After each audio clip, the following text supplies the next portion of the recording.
me to forget all of my regret.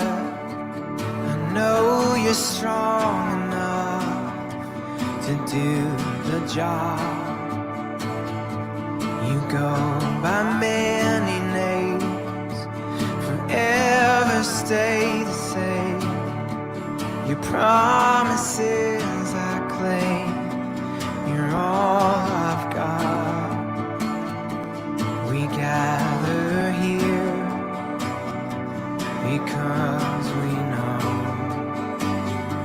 there's nowhere else that we can go, where we can be really free.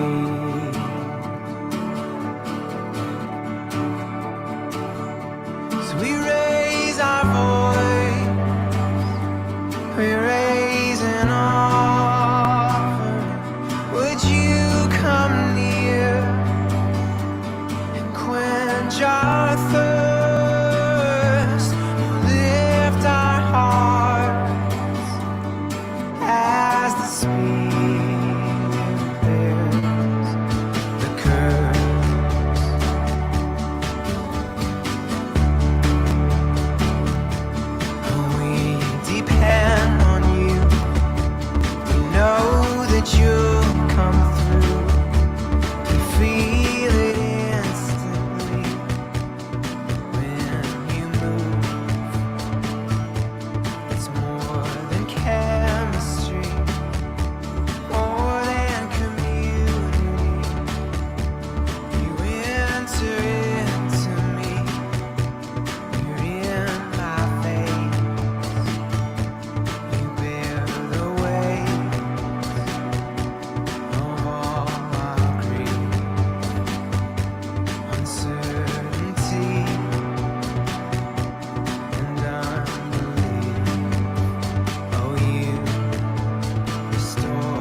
Así que quieres aprender inglés. Aquí tienes 3 mitos que son completamente falsos. 1. Debes hablar mucho.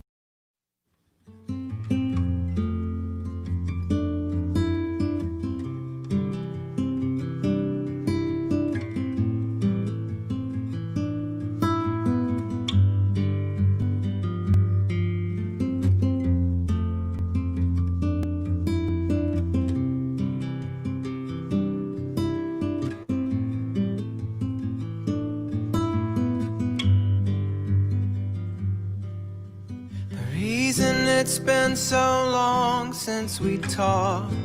I'm not ready to show up and feel nothing. I don't even feel sad anymore. Just always looking for your replacement.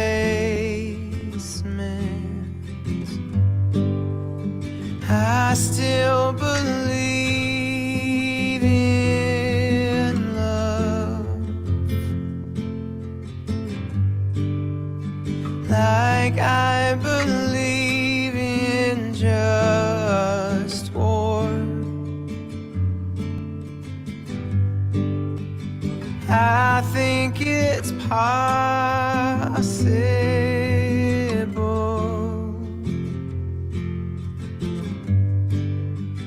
but maybe just not anymore. So I say goodbye for now, goodbye for now, goodbye for now. So I'll say goodbye for now, goodbye for now, goodbye for now. So I'm back in the corner of this bar, just studying the glass and these faces. I've been looking for the one I lost, and for eternity in the wrong places. So either you aren't real, or I am just not chosen.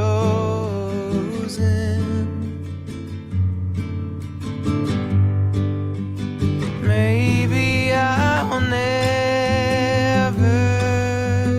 know. Either way, my heart is broken as I say goodbye for now, goodbye for now, goodbye for now. As I say goodbye for now, goodbye for now, goodbye for now. So you left me here to document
All right. Tonight we go in English mode. Usually we have these spaces in Spanish, but tonight we'll go English. I have the honor and the privilege to have tonight Tertuliando en Cuarentena, which is this intentional space and accidental in a way, as it all started once upon a time when this whole quarantine started. So tonight in this open intentional space of Tertuliando en Cuarentena, which means conversation in quarantine in Espanol, we're gonna have Derek Webb, singer-songwriter, and many other hats that he puts on and many other functions that he performs, but primarily a fellow human. So without any further ado, let's bring Derek. How's it going, Derek? Hey, how are you? Before anything, thank you so much, man. Thanks so much for opening your space and allowing me and those who are going to be participating to be in interaction. So, That's a pleasure. gracias, Great to be amigo. with you. Absolutely. And this in the prior episodes of Tertuliando en Cuarentena, I've had people of all walks of life, maybe not all, but many walks of life, and we try to have a very genuine and space of mutual vulnerability, and to talk about the evolution aspects of our life, and I really look forward to partaking in that with you. So I like to start off with the context we're in, Yep. and this context of go back 3 months ago, and this pandemic thing arose. I would like to invite you to share a little bit how that has been for you. Maybe talk a little bit about the pre-Corona times and now the during Corona times, Yes. and what that transition has been like for you. And also, I would like to hear maybe your perspective of your views in terms of society and what things you think have arisen and come to the surface Yeah. with this time of pandemic. Yeah. No. Well, I mean, thank you so much again for the invitation, and thanks for this thing that you do. And I've seen a bunch of great conversations that you've been having and the space that you're holding to do this. And so I really appreciate getting to be part of it with you today. And so, yeah, I mean, I actually have a new record that's out. It hadn't just come out, but it had been out for just a few months. And so I was about to leave on my first weekend of shows when the shutdown everywhere started to happen. I had a weekend of shows, my first weekend of the tour for the new record. The new record's called Targets, and I was headed up to the Pacific Northwest to play a weekend of shows up there in Eugene and Seattle and Portland and around in that area. And so immediately there was, like a lot of artists, and I'm in here in Nashville, and so a lot of my neighbors and a lot of my friends here in town, we all kind of are on some side of this music thing. And there was just the immediate conversation of what are we all going to do? How long is this going to last? Is it feasible for us to even do our work, at least the travel, the execution part of it? And so there was just an immediate kind of shuffle to figure out what we're going to do, and to reach out to the folks who had bought tickets, and so there's just some immediate logistical things to happen.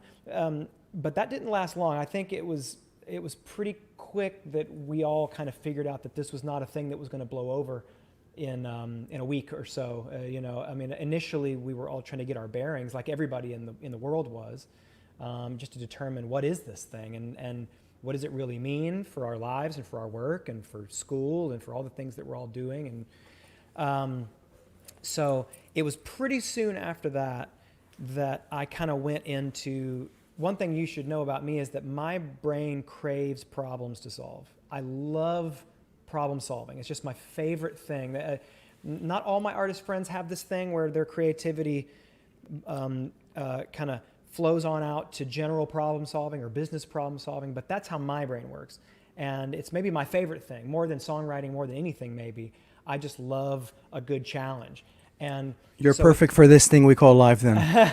Well, all evidence to the contrary maybe, but I do my best and I've got my moments maybe. But so I immediately started to think, okay, if this is what it's going to be for a while, for months, and maybe into next year. And how are we going to keep things running? How are we going to bring music to people? How are we going to rethink touring? How are we going to So obviously it was very focused in on my work and my profession, which is I'm a working musician, but my wife is as well. She's in a band, and her band had a big tour also scheduled to run through the summer, and I had shows to take me through about the summer, and a lot of my friends here in town, and so honestly, the first thing I did was I stayed up really, really late for a couple of days in a row and wrote up about a 10-page document that I put up for free on my website that was everything I know about how to play high quality, like HD audio video online shows, how to do really high quality online streaming, because I've been doing online shows for years. And for my little tribe of folks, and folks who resonate with my story and have supported me, I've been in this practice for a long time, but not a ton of folks. Only kind of it felt like kind of a niche practice, to do online streaming performances and stuff like that. And yet it's been a part of my rhythm. So I was a little ahead of that curve in terms of just some of the logistics and some of the technology and some of the whatever. So I immediately thought, as is my thinking generally about the indie music space, we all have to be generous with what we know. And so if there's something I know about how to do this right now well, then I really need to get that out and get it out for folks to be able to benefit from. And so I put that together, and that's actually up on my website for anybody who is still who has not yet sorted it out and is looking for help in that regard. If they can remember this link, it's just at derekwebb.com, derekwebb.com/streaming guide. There's a free resource there that's about 10 pages long. It's everything from hardware to software to everything about how to do really high quality online streaming. So that has basically been the last few months, has been not only getting better at that, which I think I have, and then immediately starting to think bigger picture, not just about an occasional show, but full touring. And so I'm in my third month of the End of the World tour, the End of the World online tour, which I do 4 or 5 shows a month, almost every Thursday, basically. And most shows have themes. I've done all Caedmon's themes, which is the band I used to be in. All perfect, thank you. All deep cuts, all requests. So each one's a little different.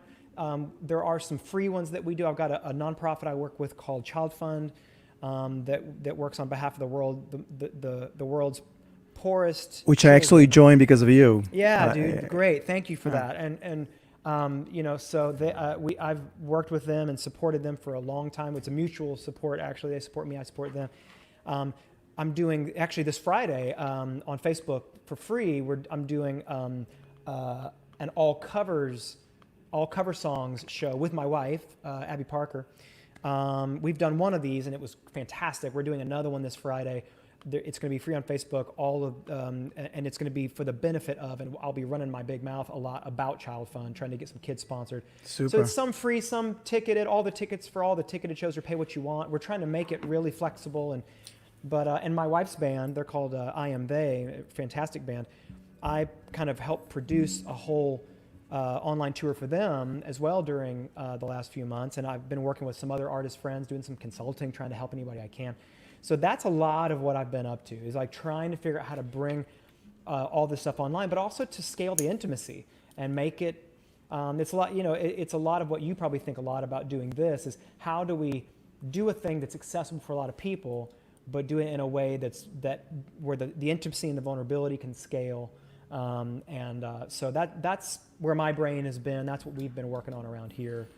You definitely have a good array of preparing for this right. times that it's one of those weird things where you work on a thing and you spend a lot of time kind of building up some knowledge about a thing, and you think it's just this kind of strange niche information that you have that will never really benefit anyone else, and then something like this happens and you're like, oh my God, I have years of preparedness for this that I better use and then also share. So it's been some of that, and you never know what that's going to be. Best of times when we're doing stuff that we're getting prepared for something that we don't know we're getting prepared. You have no idea what's around the corner. That's right, man. And I think this next question I'm going to ask you is kind of like a little bit into that. I like to ask those who come and participate for the first time to share three experiences, if not, it could be more, but at least three experiences that they consider were, of cathartic nature, catalytic in their lives, kind of like forks in the road that you can point to. They could be specific instances, or they could be processes in a Yep. period of life that you can remember. I mean, as far as back as when you were a little kid, Yes. to as recent as 20 minutes ago, Yeah. that you would like to share, maybe walk us through, and Wow, that gives that's us an great. opportunity to know a little bit about your life. Yeah, that's a great question. I really appreciate it. So I mean, yeah, my brain is trying to distill it down to because I'm, as you can already tell, you asked one question and here we are, like, 20 minutes later. I'm brevity has not ever been a skill of mine, and so it's not. But I think that so music is obviously a huge part of my life, always has been. I think that when I was really young, I stumbled onto some instruments. Like my mom was a musician and had a guitar in her closet, although she was more of a pianist. And something about finding my way into music early was obviously, I was like 5, 6, 7 years old when I first started kind of tinkering around with the guitar meaningfully, like not just hitting it with a hammer or something. I really was sitting around trying to like make music, and over the years found that I was really no good at anything else for the majority of my life. I was certainly not good at anything that was being valued or celebrated during my adolescence. The academics, social, sports, all the things that most people are looking at you to see how putting some kind of value on to see how you're doing generally, how you're adapting generally to your life. I was terrible at all those things, but music, I always had. I had it early. It gave me a certain confidence about all the things I was failing so miserably at. So I wasn't that stressed about being terrible in school. I wasn't that stressed about having no friends or no girlfriend. I wasn't stressed in particular about being terrible at soccer and basketball, and because I had music, and it was the thing that kind of pulled me through. It also kept me out of trouble because in my early life, as I was taking music so seriously, because it was this one thing that I had found that I was kind of anchoring, and all my eggs were in this basket, and I was for instance, not studying.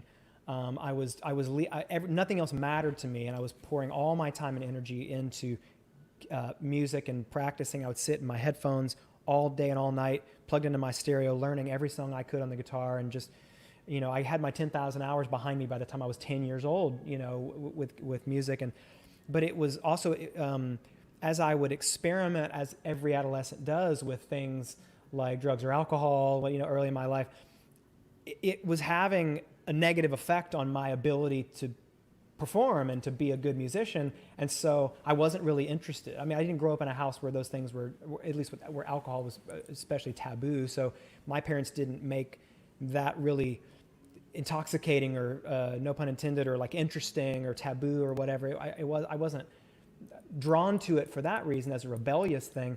But as I was trying things that could have been really destructive for me, because I have a very extreme personality, so I do almost nothing in moderation, and so I could have very easily fallen down the wrong path with some of these things that a lot of my friends were, it took them years to get free of. And luckily music kept me out of trouble, because I remember like the first time I had probably, it was just a hangover in a bottle, probably a wine cooler or something, and it made me a crappy guitar player.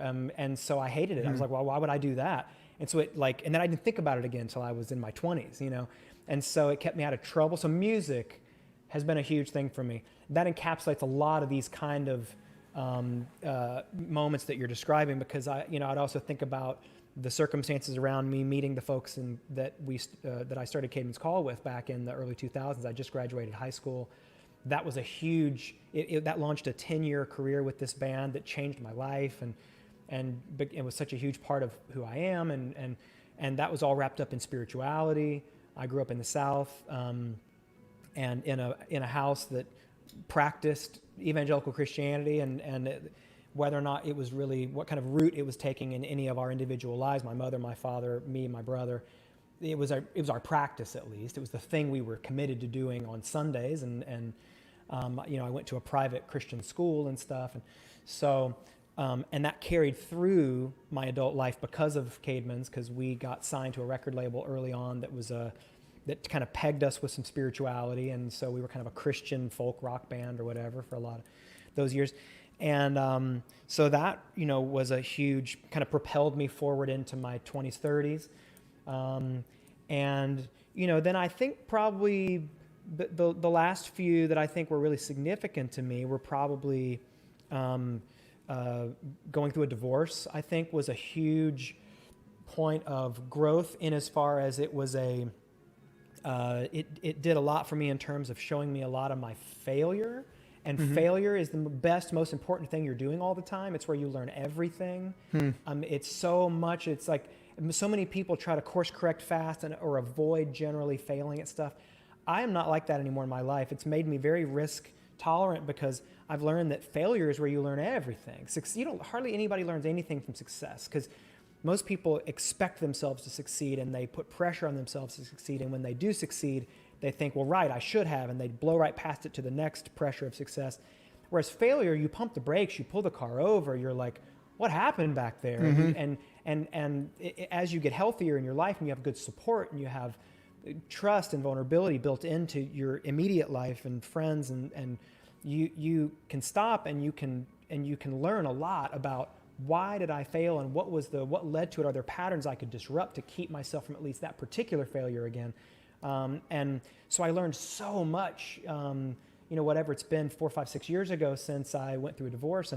And that did light the fuse on some spiritual deconstruction is the word a lot of people use nowadays, but it was just really taking a total audit of all of the presumptions about the way the world works that I'd carried with me for a long time. And I took all that through a kind of a big audit and to really look at it and to determine what of it really rang true to me now, here, and today, and how much of it didn't, what of it comes with me, what of it stays behind. And so that was a real impetus for a lot of good growth and change. And then the last one is probably getting remarried. And I would kind of lump in with that not only records like Fingers Crossed, which was a very cathartic process of learning how to look at the world and describe it, which I think is my job description of an artist, but how to do that on the other side of losing all the things that made me, which was like, if looking at the world and describing it as my job description, and everybody has a grid through which they look at the world, it's a worldview or something, a set of presumptions that helps you make sense of what you see when you look at the world. And it could be you could be looking through the grid of evangelical Christianity, you could be looking through the grid of there being nothing that benevolent or powerful behind anything, but that could still be part of the grid through which you're looking at reality that helps you make sense of it.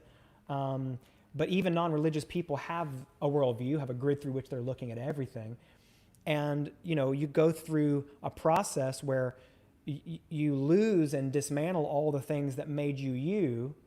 Then all of a sudden, when I'm looking at the world as an artist trying to describe it, my grid is suddenly gone. How do I do my job? How do I describe the world as I see it when I'm not even sure who I am and how I see anything because the grid's gone, the lenses through which I was looking at the world. So when that disappears, it caused some real writer's block. I didn't know if I would ever make music again. And the process and the fight that I went through to get back to where I could do it, the result of that is that Fingers Crossed record. And it was like, you spend 40 some odd years building this grid and this lens through which you see everything, and then you dismantle the whole thing in 2 or 3 years, and then you have to figure out a way to explain yourself again and explain the world as you see it. And I think that both the making of that record, which really created the space that I'm now in, so I put out another record since then, but it would not exist if not for having gone through the Fingers Crossed writing process, recording process, touring process, learning everything, reapproaching, getting back in, learning that good, surprising things could be in my future, even though you go through things that are hard and that you carry a lot of shame and guilt around. And so you need those surprises to show up and give you some hope again. And that record showing up certainly did that. And then my wife, getting married again, finding love and finding all the things you think might be behind you after going through hard things, finding those things again and the hope that it gives you about the world in general, that was a very hugely meaningful, those I think are maybe a progression of things without which I would not be exactly the person who sits before you. But I also, even though I've gone through a process of deconstructing and pulling apart a lot of the evangelical Christian belief that I had for the majority of my life, I don't regret any of it, because even it is part of who I am and what makes me me. It's part of where I've come from. It's part of the way I've come up and the things that are behind me that make me, that kind of, without which I wouldn't exactly be if I had just, sometimes I think people have a wish of generally avoiding the hardest things in their lives. But without again, it's back to that failure thing. Without those things, you wouldn't be the person who you are now. And if you're okay with the person you are now, maybe even like or love the person you are now, that is all attributed to all the things that are behind you, and sometimes especially those really hard things that you've gone through and those processes and that growth that you've gone through. So I don't regret any of it. I don't regret my years in Caedmon's. I don't regret all the records I made from the perspective of a intellectual, evangelical Christian, or even now from a person who I don't even really have beliefs, I don't think. I have hypotheses that I test in real time, but I'm not sure I have anything I would put the weight of the word belief on anymore. I'm permanently uncertain. I like being there. I have love in my life. I have my children. I have my work. And without any of those things, I wouldn't be the person I am today. So I think that's a pretty good overview, of kind of maybe how I got here and why I'm the way I am. And I think there's a Puerto Rican feminist activist from the late 1900s, Luisa Capetillo, and she would say, he or she who doesn't fail or suffer does not advance. yes, oh yeah, absolutely. And I think there's such and it's not to embrace masochism. That's not No. it's not a call for that. Right. It's a call that You don't fail on there's purpose, yeah. yeah, exactly. I think it's an embrace of to what is essential in life. The fact that we don't know it all, we can only pretend we know it all, and then hence the headaches and the hardships that we go into. Maybe Buddhism talks a little bit about that, that illusionary element. I spent about close to 2 years in Australia. I was there doing Hillsong Bible College. That was close to 15 years ago. And for me, that was, I'm not a musician, but it was an exposition to me to what I now kind of jokingly call like the worship industry mecca of the West, of the Occident. Worship product. Exacto. And whilst I was there, I did realize some things that I just thought were so sanitized and saw them as conflictively wrong, especially when communicating this essence of spirituality. I want to ask you, in the time you spent in that Christian industry, in that, through Caedmon's Call and through, as you mentioned it before, and I'll paraphrase it, how they just stamp you. They stamp you like you are a Christian product. That's right. And that might not have been those garage rehearsals you guys had as a band, putting it all together. Right. So what was it like for you to navigate that? And very specifically within that the fencing of the CCM, what we call as contemporary Christian music. Yeah. What was that for you to maybe be put that arm jacket, that restraint jacket? Yeah, I mean, it's interesting because I didn't grow up too much with it, and so we were kind of like young 20-somethings kind of thrust into it because we signed a record deal we were just kind of a college band. We wanted to be the Indigo guys. Like, we loved like great, well-written, intense folk music, and that's what we were trying to make. And we certainly didn't hear our stories or our perspectives or the nuances of our beliefs articulated in any way through what was coming out of Christian radio or Christian culture. And so we were just trying to make something, we were trying to just write our own soundtrack. We were just trying to write the soundtrack that we were looking for, and to maybe be the change we wish to see in the world. And so as we were doing that, we found that a lot of our friends who were about our age, who were going to college, seemed to resonate with what we were doing.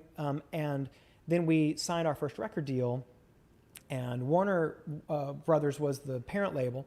We were on an imprint of Warner Brothers, and they were just trying to figure out a way to market us. And and there's nothing wrong with that. That's their job. It's our job to make the art. It's their job to sell it, and that's fine. And there's always a little bit of a tension there and a struggle, and that it's a healthy thing that happens. But as a result, they looked at us and they thought, well, how can we market these guys? And they seem to be generally, as a whole, they seem to be folks who believe in Christianity. So maybe that's what we can, as you said, kind of rubber stamp them with Christian. And now the problem is, first of all, that is a category that never leaves you once you have it. It's maybe left me finally, but it took a lot of hard work. But the problem with it is that it can't mean what people typically mean for it to mean. The word Christian, what I've typically said about this is that the word Christian, when applied to anything other than a human being, is a marketing term. Mm-hmm. And that's fine. That's not even a dig on the term, because marketing terms are great. They're very helpful. They're helpful for us in culture to find our way to things that we wish to consume. And marketing categories and terms, there's nothing wrong with those things. The problem is when that same term or category is also used to describe people who are saved or redeemed or like in opposition to other people who apparently aren't.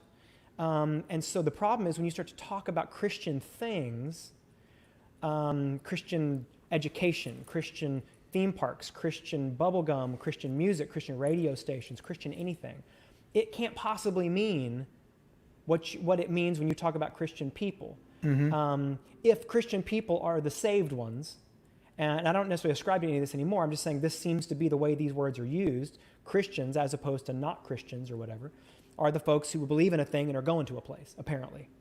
Now that can't be true of the music you hear on your local Christian radio station. This is not the only music that you'll be hearing up in heaven someday if you believe in all that. The Christian testaments were the breath mints that they would sell in the Christian bookstores. Again, Christian bookstores.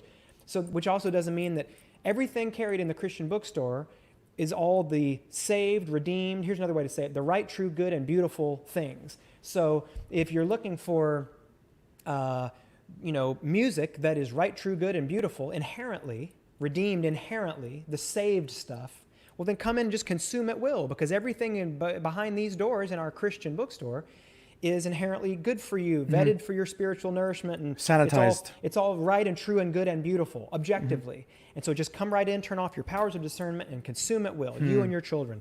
Now, obviously, that is not true, because those stores carry things like The Prayer of Jabez, which was a book from a Christian author claiming that with no regard to your relationship to spiritual things or Jesus or anything, you could pray a certain prayer for 30 days in a row, and God would be literally coerced into blessing you. Based on a prayer that was obscurely in the Old Testament about a character that we don't know hardly anything about. We don't know that he prayed it more than one time, and we don't know what even God gave him as a result. And yet here's this good Christian man saying if you do it every day for 30 days, you're going to get a new car, and you're going to get a better job, and you're going to get Now, they carried and promoted the hell out of this book in all of these Christian bookstores, which is just one example of proof of the fact that not everything in there is right, true, good, and beautiful, because that's not true. Mm-hmm. And so when you start to apply this rubber stamp category to all these things, it runs the risk of people, it's like these billboards all over my town and probably your town as well that are advertising the local Christian radio station. It says safe for the whole family. And, if there is one descriptive you could not put on Jesus or Christianity, and again, I don't have a dog in this fight anymore because I don't identify as an evangelical Christian, but if there's one category, one descriptor you could not put on Jesus or Christianity, it would be safe for the whole family. I mean, and yet that's what seems to be advertised. Safety, or it's just typical consumerism. It's fear-based consumption. Let's see if I can make you afraid of something to get you to consume my product. And that's my problem. That's the problem that people should have with a term like Christian on anything other than people. I even kind of have a hard time with it on people, but because it's way more complicated than that. It's kind of like you make the illness and you also make the cure. Yeah, that's the alleged cure. Yeah, of course it is. Of course it is. And but any term that 10 people have 10 different definitions for is a term we should stop using because it's meaningless. So it's just bad communication. So if the word Christian means 10 things to 10 people, it doesn't mean anything. And so what I would suggest people do if they're interested in a term like Christian, especially if it's something they would self-apply, which incidentally is never done in the Bible anywhere. The word Christian is never self-prescribed. It's a public verdict, people would say, oh, look, there's the Christians, because look at how they're loving people, and look at how they're behaving, and look at what they're doing, and look at what they're practicing. No one ever marched in and said, here we are, the Christians. It was a public verdict, not a self-prescription. And yet everyone nowadays, especially in the West, self-applies it, and that's fine. But before you're going to use a word like that, if someone asks you if you're a Christian, I might just invite you to do what Jesus would do and ask a follow-up question, for God's sake, because Christian to that person, you have no idea what that means to them. Does that mean that I'm a person who votes straight ticket a certain party, that I love or hate particular people as a rule? What does it mean? And so before I've asked you any follow-up questions, how could I possibly answer your question? And so for my Christian friends, I would just challenge you to, let's think more discerningly about these categories that we so easily adopt and put on ourselves. Because I just think it's really bad. It's no wonder we're all so misunderstood and misunderstanding of one another when we're working no harder than this, and we're using such nuance, or we're divorcing all the nuance from such complex categories. You see this very vividly on social media. The presumptions and the assumptions of that go into the exchange of commenting or whatnot, because we already have the presupposed notion that a person says something or a person does something in written form, and then we have all the pre-noted baggage of what, and then we don't ask that follow-up. That's right. Dynamic. What do you mean? Read somebody's Twitter bio or Instagram bio, and you see something about Christian, and then you're not even talking or arguing with the person. You're talking or arguing with the straw man that they put in their bio. And so all of a sudden, you could read, somebody in their Twitter bio says, whatever it is, and then you immediately go to them and say, well, why do you hate gay people? And you're like, well, what are you talking about? I didn't say I hated gay people. You put Christian in your bio, evangelical Christian, and I know exactly what that means. It's like, well, no, that's what it means to you. No. Why does it mean that? What have you seen in your, here's what's different. But the point is, why are we even using categories that can be so easily and so often misconstrued, misunderstood? It makes no sense to me. Yeah. And so a long time ago, I puts these categories into perspective. I realize that as a musician, as a professional artist, you have to accept these things, and you have to accept that this is how people categorize what you make. And for me, for a long time, it was. But I guess this was a very long way of answering your question to say that I never really thought of what I did as in those categories. I never worked within those categories. And so it was really easy for me to subvert those categories. It was very easy for me to make records that would fly into the face of those categories, or just gnaw on the hands that were feeding me when it came to those categories. So I always made records and have always written songs that were out of step with and very intentionally provoking to the people in the category that I was being marketed as. But I wasn't thinking that way, because I don't think in terms of those kind of categories. I've never thought of what I did as Christian music or not Christian music, and what I'm doing now feels to me exactly like what I was doing then. As I said before, the job of an artist is to look at the world and describe it. That's still what I'm doing now. Now, I don't have any fixed beliefs about evangelical Christianity anymore, and I did for many years, and so you can go back and listen to my music, and it's very clear which ones are which. But my process of making things is no different. I'm still looking at the world, and I'm describing it for you. Mm-hmm. As honestly as you can. As honestly as I possibly can, as vulnerably as I can. And so I've never really thought, in those terms before. I'm aware of them, I operate inside of them, but I don't really think that way. When I listened to, it was actually during my time in Australia, listening to Pedro the Lion, for example. I wanted to bring Dave up so many times already during our conversation, but I'm trying to keep him out of it. But yeah, so Pedro, Dave Bazan, yeah. So, and I remember listening to Pedro the Lion. I remember there's this song called Foregone Conclusions. And in that song, he's having this engaging conversation between someone who was, I guess, attempting to convert him or to take him into the right path. And then he says, and there's this particular phrase in that song that when I heard it for the first time, it totally resonated to me when he says, "You are too busy steering the conversation to the Lord to hear him begging you to shut the fuck up." And you thought this, and then it says, you thought you must be. I'm butchering the song. So sorry, David. Something along the lines of you thought it must be the devil trying to make you astray. trying to make you go astray. Because you don't believe because the Spirit. God can talk that way. Yeah. The Spirit doesn't talk that way. So in that, as I heard it, and as that fuck you, shut the fuck up, Right. hit my eardrum, I understood it immediately. I understood immediately what it was trying to do. And I think that illustrates perfectly what the Christian music industry has done. Here is the template. Yeah, that's right. This is how you're going to communicate about God. And I think, wow, what a clear way of maybe actually doing a little parallel of what many Christians refer to constantly what the Psalms are. The Psalms are supposed to be these confessions, these very blunt, controversial, gut-wrenching things. But because the Bible has been sanitized so much, we don't even get the original version, which probably makes David Bazan's songs so uncontroversial. Yes, I totally agree with you. Yeah, I don't know if you're compared to that. Yeah, I don't know if David Dark is on your radar, but he's a friend, and he's a very, very good friend of Bazan's, and he's here in Nashville. He's a tremendous writer and thinker, and he has often said that he feels, with Dave's blessing, with Bazan's blessing, Dave Dark has said many times that he feels like that Bazan is no more in the Christian tradition now. He is as much or more in the Christian tradition now as he's ever been, because so it's true, because because of the prophetic nature of his writing, and also because if you had stopped, David or whoever wrote the Psalms, if you had stopped them, at 39 or 40, or if you'd stopped them in some different place along the way, there would be no way to not conclude that, well, this guy is lost and he's apostate and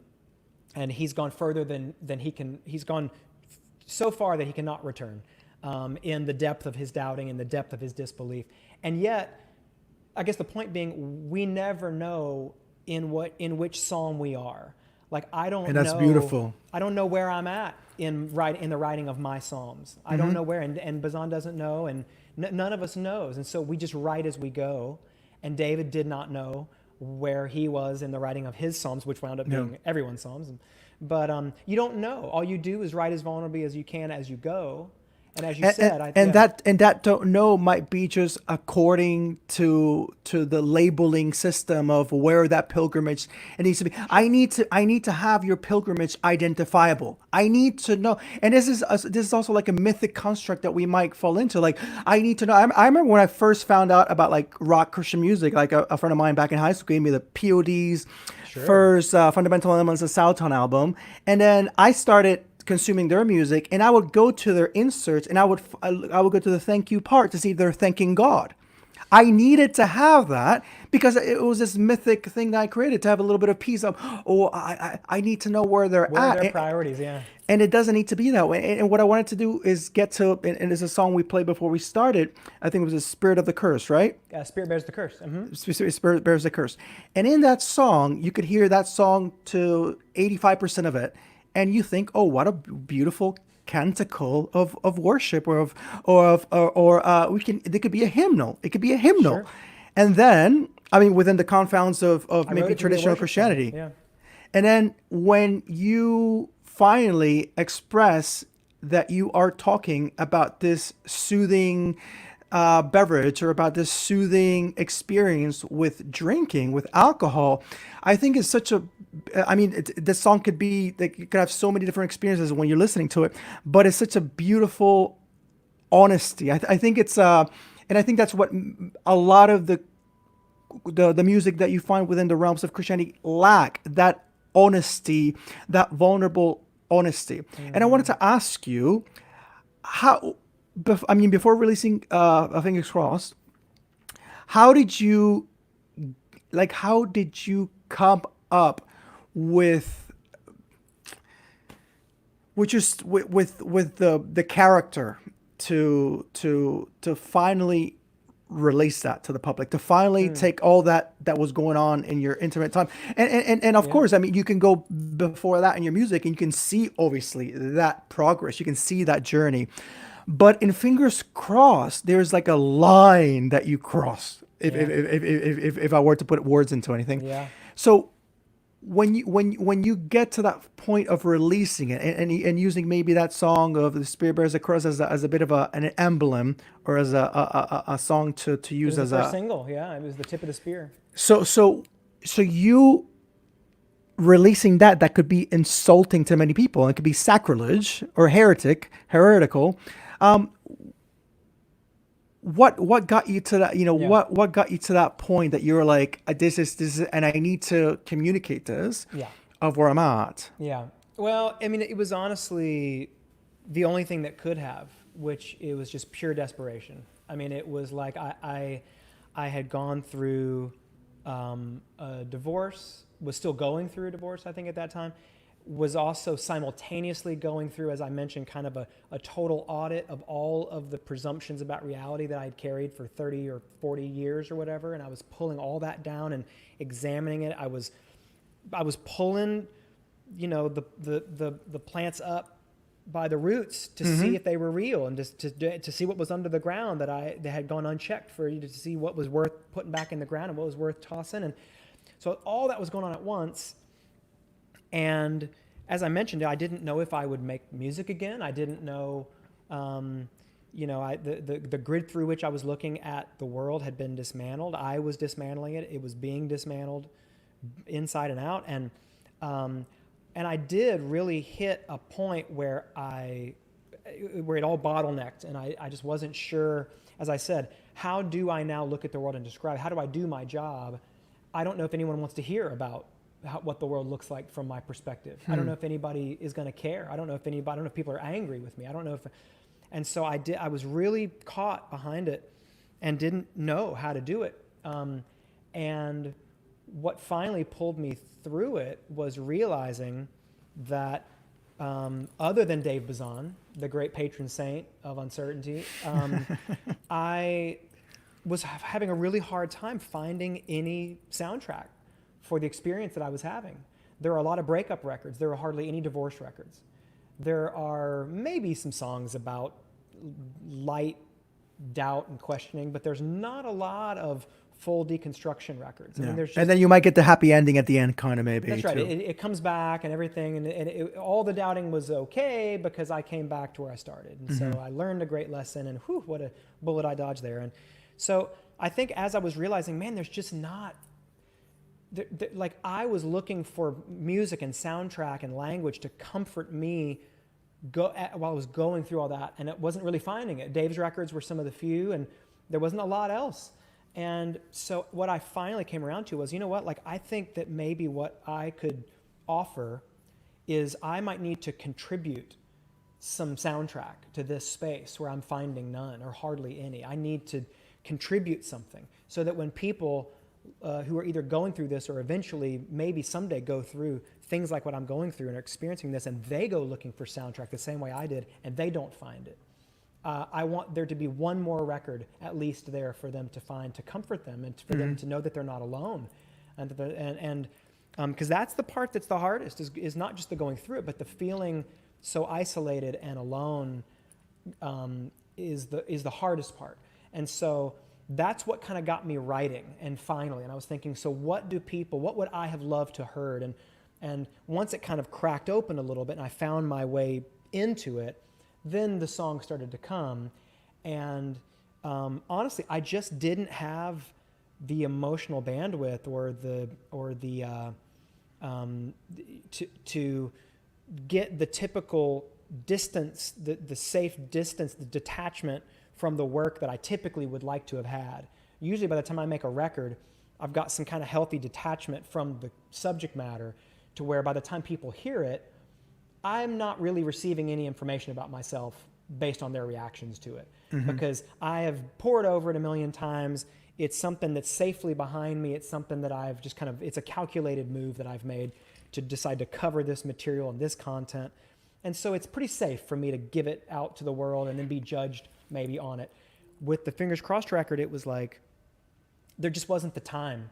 And there wasn't I was too, I hadn't put it all back together yet, but I was definitely feeling some urgency about going on the record about where I was, what I was experiencing, but there was not the time for me to have that. It was too huge. It was too eclipsing for me to give it the time. I mean, I'm 5-6 years later, and I'm just really getting all the perspective and health and growth around the whole thing, just now. And that record came out in 2017. So it's like, there's no way I could have waited to have finally felt settled and processed. And on the other side of all the grief that was to come, I knew I didn't have that kind of time. I just needed to just take the risk and just do it now, ink and tears wet on the page, and just let it come out. And so when the record came out, the songs that are on that record, I mean, I was a year into the touring of that record and still processing and going through the content of that record still in real time. It was a very risky move, but I felt like I had no other choice. And so the answer is, I felt cornered. I felt like I had no choice but to just go ahead and move through and take the risk. And I can't tell you how grateful I am that that's what happened, because it changed the way I make records and write songs. It changed. I don't ever want to do it any other way now. I realized that might, fingers crossed, might have been the first time I've ever really nailed the job description, because that safe detachment, I owed more to the people whose stories resonate with mine than to go into it so safely. Like, I needed to give more. I needed to peel my ribs back a little further. And Fingers Crossed was the first record where I feel like I really did that. Like, I really managed to be as vulnerable. And it makes me look at other records and realize, oh, look at all the records I've ever loved or really deeply resonated with. The reason is because I'm now identifying this deep vulnerability that these artists have offered to me. And that's what I'm coming back to. That's what I'm resonating with and relating to. And that's what's having a deep emotional impact on me, is records where artists are doing that. And I had maybe never really done it before. And yet here, 20 years into my career with Fingers Crossed, I'm finally maybe making my debut record. Maybe really doing it for the first time, to the extent that it's possible to do it. And I decided I never want to make a record that I don't feel that way about, that doesn't feel like an emotional risk for me. Do you feel the outcome of, or at least the tangible outcome that you might point to, for example, Fingers Crossed, and I guess I'm taking the liberty of using Fingers Crossed as a bit of a transitional album. Sure. It was. Can you point to quote unquote negatives and quote unquote positives? Like, for example, what maybe friendships have you maybe lost because of that record, and what friendships have you maybe gained because of that record? And use friendships as a loosely term. Sure. It could be with people and just maybe places you've gone and experienced now in life. Yeah, absolutely. It's a great question. There was a cost. Now it netted out to a positive. It netted me more than it cost me by the time it was all said and done. But it turned my whole career upside down, obviously, because the majority of my go-to long-term relationship type of venues and places that I was playing shows, be them house shows or churches or colleges or whatever those venues were, they were all wrapped up in my seeing the world a particular way, or talking about my experience of it a particular way.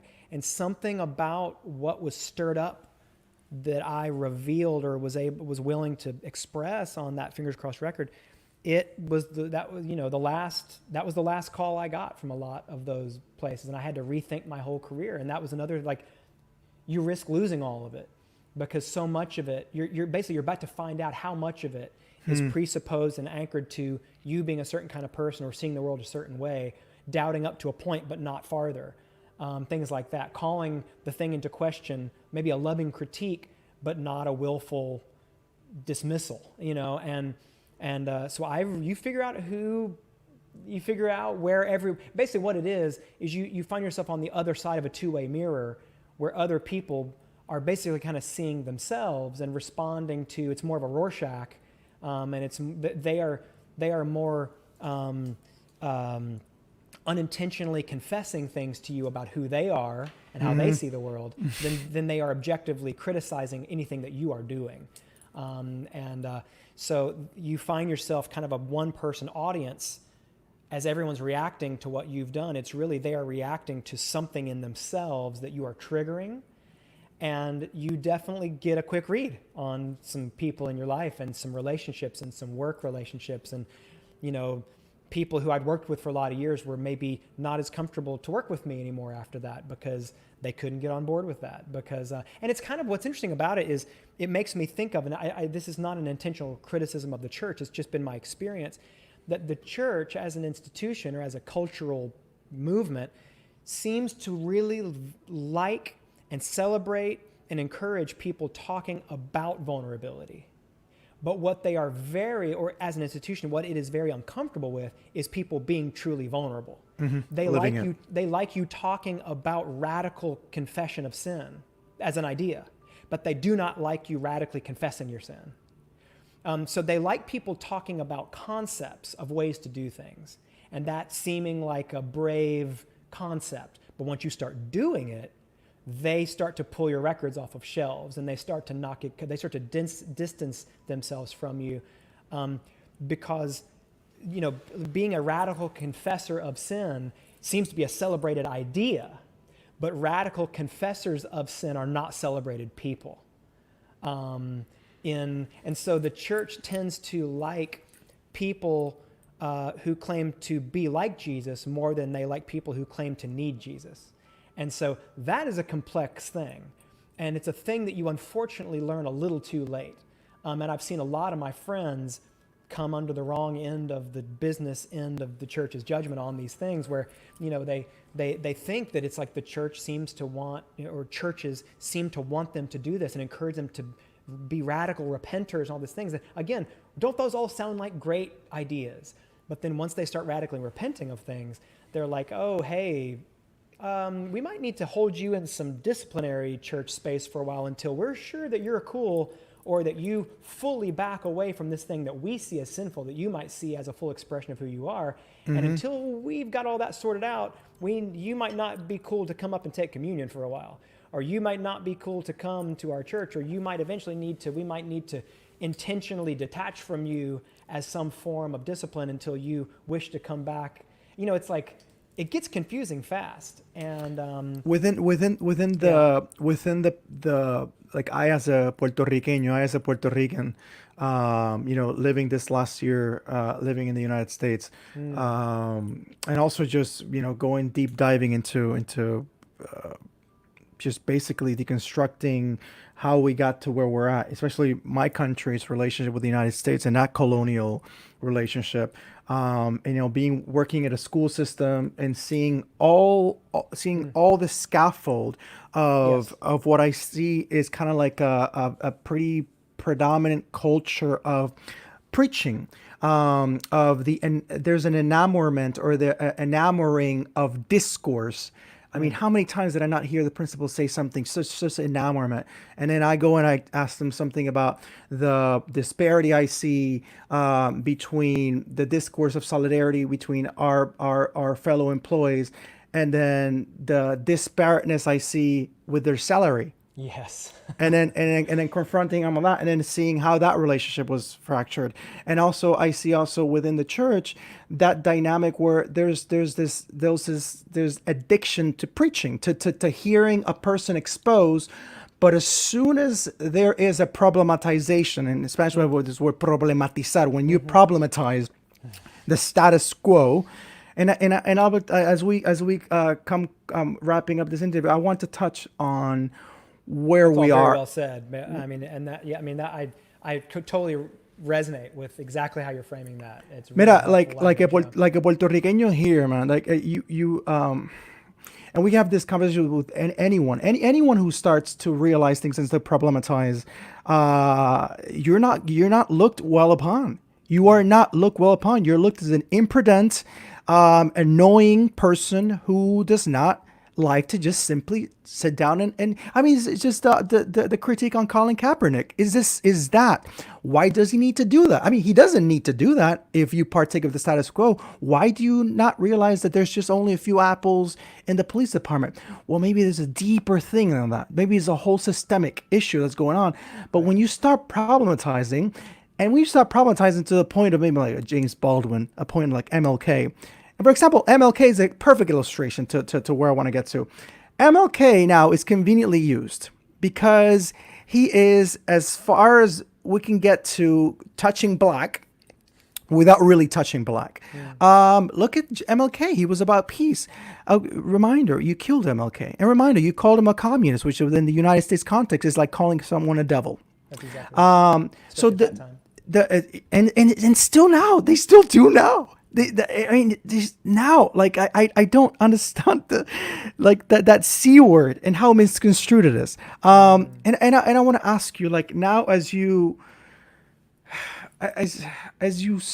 see, hear, smell, touch as much as you can everything that's going on now within the United States of America, and I really like to emphasize that, because we this is not America. This is the United States of a whole continent. Is America, North America, Central America, and South America, and people don't understand that. And that's part of the narrative, the narrative of that the manifest destiny, exceptionalism. We are America, and as it is now, and as you see things happening. Riots happening, which is an expression of MLK called it the unheard. Yes. What are your? I mean, you're deconstructing faith and you're deconstructing your experience. Has that also tumbled on the domino of deconstructing your experience as a white American, as a white estadounidense living here, how is that experience of deconstruction happened also where we are at now, and as you're looking at now, and as you hear people commenting on it, people who are uncomfortable by it, what is your experience now observing everything that's going on? Right. It's unbelievable, and it's like, it's overwhelming, and what's interesting hearing you describe all that, I think that there's something about identifying as an evangelical Christian that, because it is a loyalty that transcends nationalism. And so, at least if you're practicing it, I think if you're playing by the rules of evangelical Christianity, then I even wrote a song that said, my first allegiance is not to a country or a flag or democracy, but to a king and a kingdom.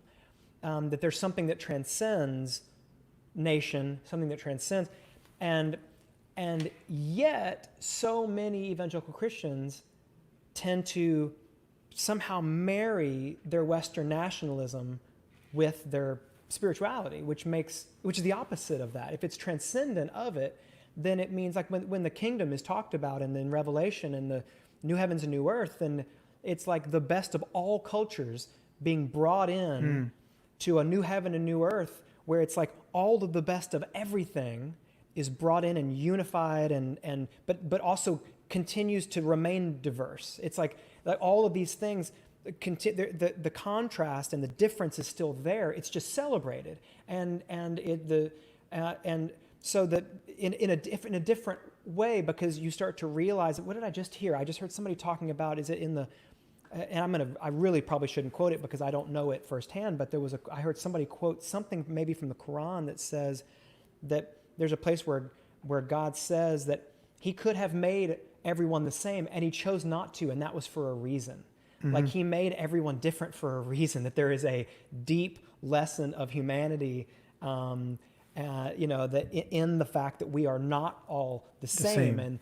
And that, but the point is that there is something for me where I used to kind of hit my evangelical Christianity like a guardrail, that made me not maybe, and I'm confessing here, I'm not putting this on other evangelical Christians, but it made me maybe not have to process nationalism as seriously as I should have in terms of where I fit into it, because I was thinking, oh, well, it's just a construct. And it's a thing that doesn't matter as much as this does, this king and kingdom identity that I have. Yeah, American, Western, whatever all these constructs are. But I was like, there was some kind of a spiritual idealism that I was living in, that it kept me from really thinking about, but I am these things. There are these identifiers on me, and we all have them, whether they're put on us or whether we put them on ourselves or we accept them or we resist them. There are constructs that we're all living in, and that we have to find ourselves in and either actively accept or actively resist. A lot of it depends on who put them on us, and where are the where, and a lot of things in the Western world and in America, these constructs were written and assembled by a lot of white European men. Yeah. So a lot of the constructs of how these things are described, and a lot of the result of what we're seeing now, and that I think that I'm watching in so much. I kind of said something maybe on social media a week ago or so about this. Is it feels like this is one of those cycles of disruption that happens with organic matter and in institutions and in business and everywhere that you can see, where something happens organically, it grows in scale. As it grows, cracks start to appear, inefficiencies, things that are not right, and then opportunities come into those cracks and exploit them and grow and blow the institutionalized thing apart, but then so there's some organic matter again, and it starts to grow and scale and get bigger, and as it does, cracks appear again, and it's just this cycle of disruption and growth and change that everything, and increasing complexity that everything goes through.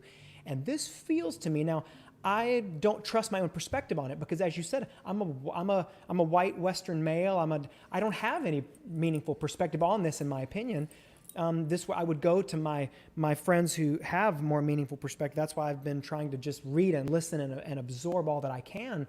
But it feels to me, just looking at it from the outside, that what we're seeing in a lot of these the protests and the constructive use of voice and agency and freedom and self-expression feels like it's kind of getting down into the core of these constructs that were put here. I mean, you got to remember, America is an idea initially with some promise, but initially built on the genocide of Native American people.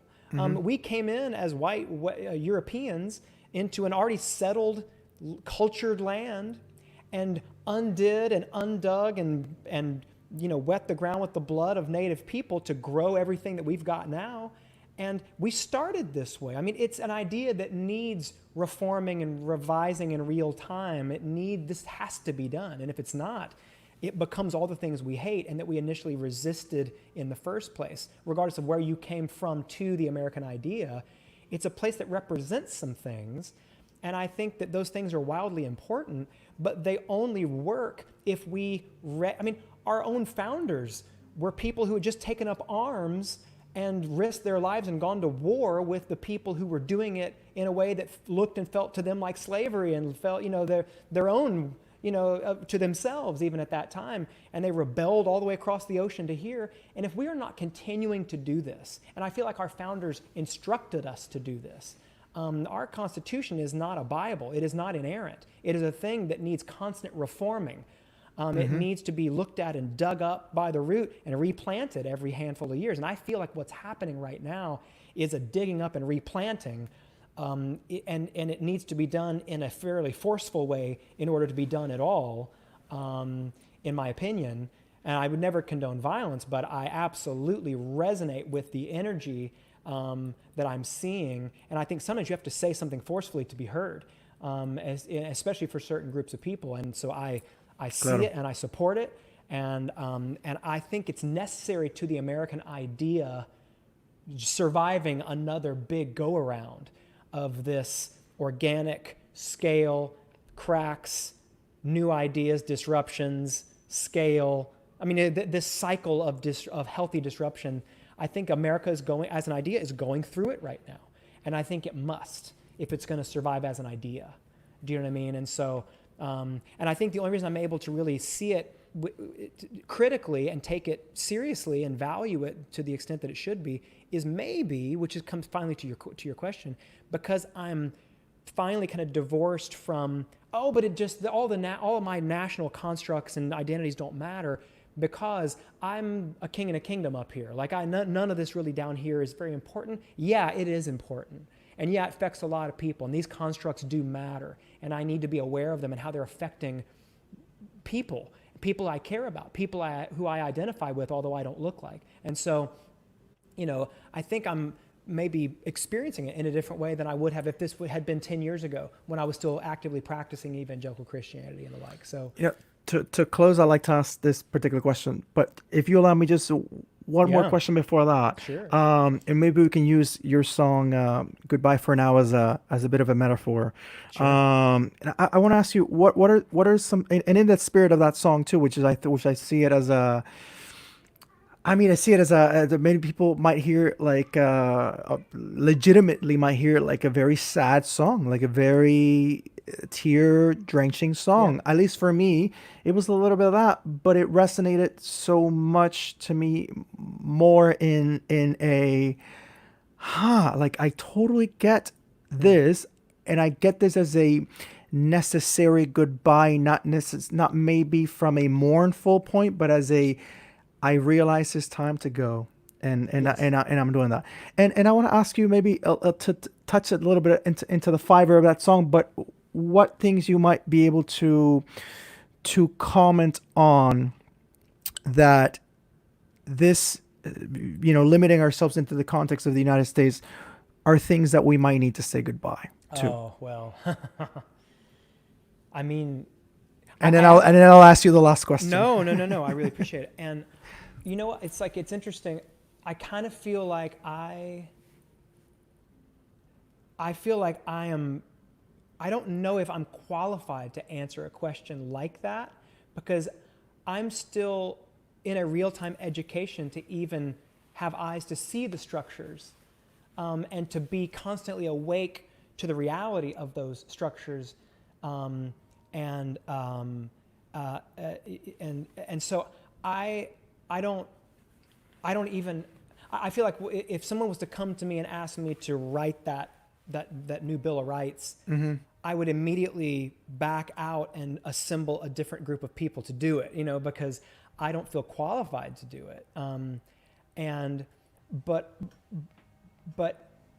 And also the way my brain works, I immediately start to think about, and how though would we do it? And wouldn't it be such an upheaval? And yes, it would.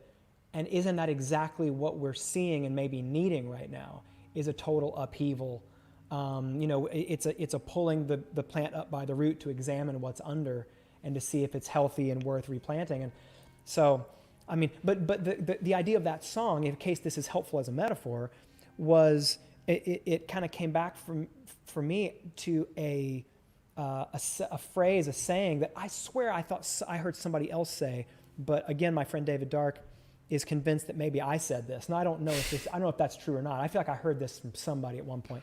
But even in my days of evangelical Christian belief, I would always use this phrase, and I would say that some gods deserve atheists.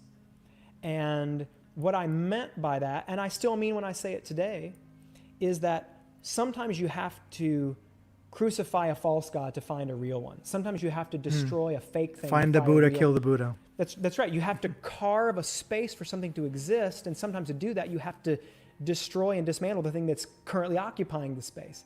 And so what I think I would have meant back then is I need to dismantle and destroy my Western evangelical Reformed God in order to find maybe the one that really exists. If that's not the one, maybe I need to destroy my own understanding of God to find the real God that is there, or to find, as the last chorus of the song "Goodbye for Now" somehow demonstrates, sometimes maybe I need to dismantle and move that space and hold that space so that I can see nothing show up, so that maybe I can observe the void of a meaningful, benevolent, all-powerful thing that maybe is not really there. And maybe I need to just see that and hold the space for that. My duet partner that never seems to show up for his part of the song at the end, where I The say, silent part. where I say, and you say. Yeah, I love that part. Yeah. And and so sometimes that's what you must do. And I think that, and I still really, that phrase is still really meaningful to me, that some gods deserve atheists. And I think that is maybe an ethic by which we can judge, something about what's happening in our country, that some gods deserve atheists. Maybe it could be the god of capitalism. It could be the god of, there's just a lot of things you could put in that category and say, sometimes there's a better way and a new way. And until we dismantle and and hold space for the new way, it's not going to appear or not going to appear obvious to us. And so I think that could be an ethic by which we go forward and say, what of this still has use and what of this needs to be left behind, you know? So it's a great question, it's the right question. I like to close off with the tertuliandos. And you know, the reason I call it tertuliando is a Spanish word that, because we have conversación, which is a Spanish word, dialogue, a lot of words there out of Latin. But in tertuliando, there's this intentionality, like you're opening up this space to really engage in conversation. And it just holds that vulnerability. And I just love that word. And I like to close off in tertuliando with my friends that come along with this particular question.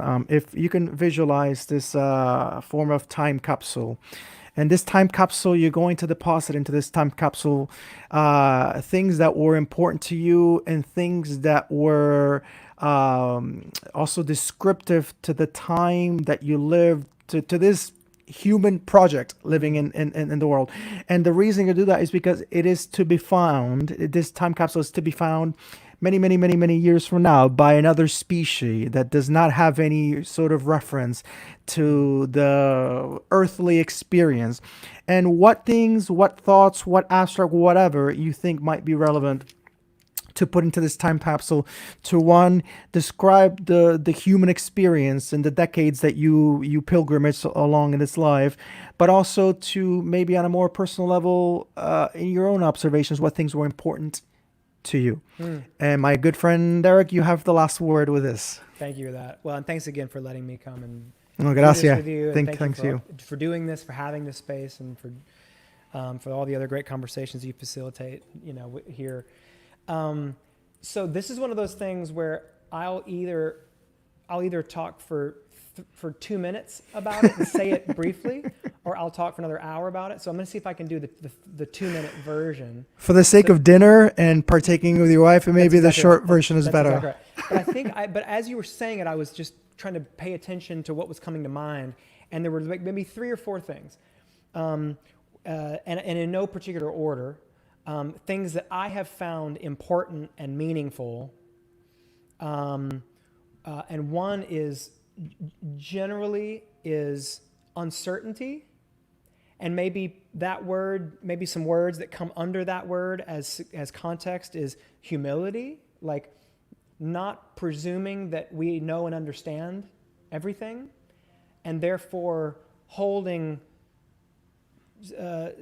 Maybe committing to some permanent uncertainty and holding always everything with open hands, or without systematizing a thing and constructing it into something.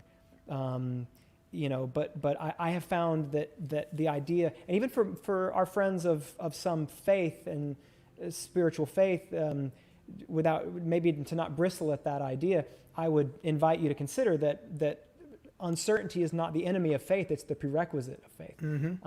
And so I think even, and especially for people of faith, uncertainty is a good way to keep you intellectually honest about your beliefs. And so I think that has been a really important, it took me a long time to get to realizing how important uncertainty is, but it's been very, or uncertainty, which is to say humility, and which is to say some of these other things.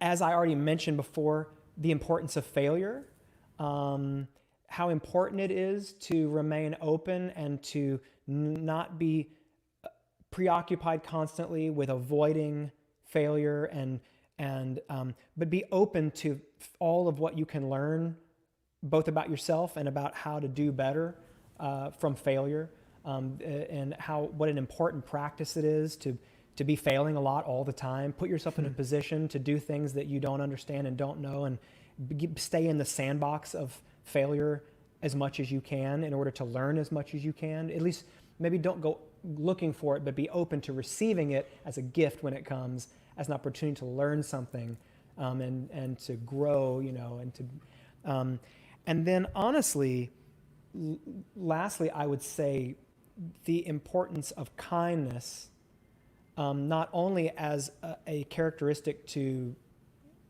a behavior, a practice, but also as a litmus test for where the people who could be significant or safe, kindness is a fundamental thing about a wiring. It's a thing that you can learn, and I look for people I am more concerned with people's kindness than their rightness, more concerned with their kindness than a lot of things. And I think it's a great indicator of a lot of other things under the surface. If you can find people and align with people, work with people who are kind, and it became the most important thing I was looking for. I know when I was rebuilding a community of friendships and relationships, that was maybe the only prerequisite I had, was just be kind, for God's sake. Just treat me with kindness and treat people with kindness. And I think maybe connected to that, but maybe not, is maybe the one reality construct that I will say seems objective to me. There's not a lot of things that I would say I'm certain about, but one thing is the idea of cause and effect. And I think you can skin that a lot of ways. You could call that karma, you could call it a lot of things, but the idea that the energy that you put into the world, the things that you invest do come back to you, and that in that way nothing is hidden. Although they may be under the ground, those roots, they do come back up. And so the things that you are investing your energy into, the kindness that you invest into people, even in ways that no one sees, those things come back. And that is as equal opportunity on the negative as it is on the positive. You cannot be a person who treats people unkindly and treats people without equity and without respect and without dignity and expect that will not come and revisit itself on you. It will. Cause and effect is a real thing. I mean, those things those things are coming back around, and maybe just as a motivation for my third, for kindness. But I have found that to be true, and so I think a lot about the cause and effect of the decisions that I'm making. I think it helps you to give a framework around how to be a responsible citizen, how to be a person who can expect good things or receive good things. It's like I'm trying to invest that positivity and goodness and kindness in order to, and it's golden rule-ish for sure, but it's, I think, so something about those concepts and ideas have all become very important into my fabric at this point, as a 6-year-old, person who's been through some things and therefore knows some things, because of the failures that I've gone through and experienced. And, those seem, I think, to be the things that, as you were describing it, seem to come up fast. And if that's what I would put into that, That time capsule. Thank you so much, man. Gracias. Oh, it's a pleasure. Yeah, thank you so much for having me. Thanks for the space you hold here. And everyone who passed by, who was here from the beginning to the end or passing by, thank you so much. We appreciate there's some comments that you can even read them later on and comment if you like, Derek. But thank you for thank you for being here. Thank you for trying to keep as transparent and as a problematizer. Yes. It's very necessary. It is in a time like this. It is very necessary, and also for being a listener. Yes. For being a listener. We need a lot of listeners. Well, and thank you for all those exact same things, for the way that you embody and do all those same things, and you do it faithfully here with these conversations. I would definitely encourage people to stay connected to you and to these I've got a handful of friends who have been here with you and who are going to be with you at some point, and I will be cheering you on and actively curious about what you'll be talking about here. And so thank you for doing it. It really it's meaningful, and so please endure in the doing of it. Well, people, I like to close off with the words of a former Puerto Rican psychic, is a very well-known person amongst Puerto Ricanos and Latins everywhere. Walter Mercado, he will always close off with mucha paz y mucho amor. See you guys later. Hasta luego. Bye.